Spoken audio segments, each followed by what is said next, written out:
Violence au Mexique, guerre en Ukraine, loi répressive et répression à l'encontre des médias, l'année 2022 a été difficile. Avec des journalistes emprisonnés en Iran pour avoir couvert les manifestations ou tués en Cisjordanie pour avoir couvert des affrontements, les arrestations et les violences meurtrières n'ont jamais été aussi nombreuses. Les organismes de surveillance des médias affirment que la liberté de la presse a reculé en 2022. Malheureusement, nous avons observé la plus forte augmentation du nombre de journalistes détenus, pris en otage et tués dans le monde. Selon Reporters sans frontières, 533 journalistes ont été détenus cette année et 57 ont été tués. La Chine, le Myanmar, l'Iran sont les principaux pays qui emprisonnent les journalistes, tandis que le Mexique, l'Ukraine et Haïti ont été des pays particulièrement meurtriers à couvrir en 2022.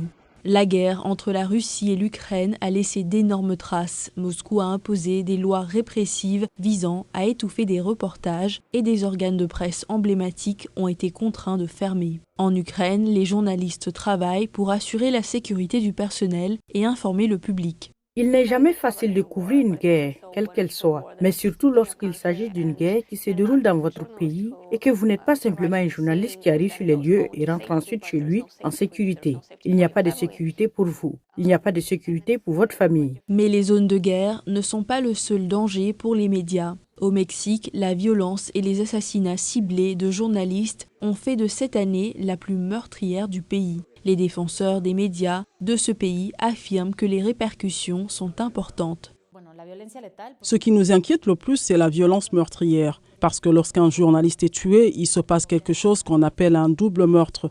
Le meurtre de la personne et le fait de faire taire des informations et des enquêtes qui ne vont pas être racontées. Cela a un effet très fort, créant de la peur et de la censure. La Chine reste l'un des principaux pays censurant les médias et son influence se fait sentir à Hong Kong. Les analystes pensent que le procès très médiatisé du fondateur d'Apple Daily, Jimmy Lai, est utilisé pour envoyer un message. Et donc, ces affaires de sécurité nationale mettent tout le monde au courant du fait que si cela peut arriver à quelqu'un d'aussi connu et riche que Jimmy Lai, cela peut arriver à n'importe qui. Ailleurs, des gouvernements répressifs comme celui de l'Afghanistan cherchent à bloquer l'accès à des informations crédibles. Les talibans ont interdit les émissions radio de la VOA, mais les journalistes affirment qu'ils ne lâcheront rien. Ils nous font confiance et ils veulent nous entendre.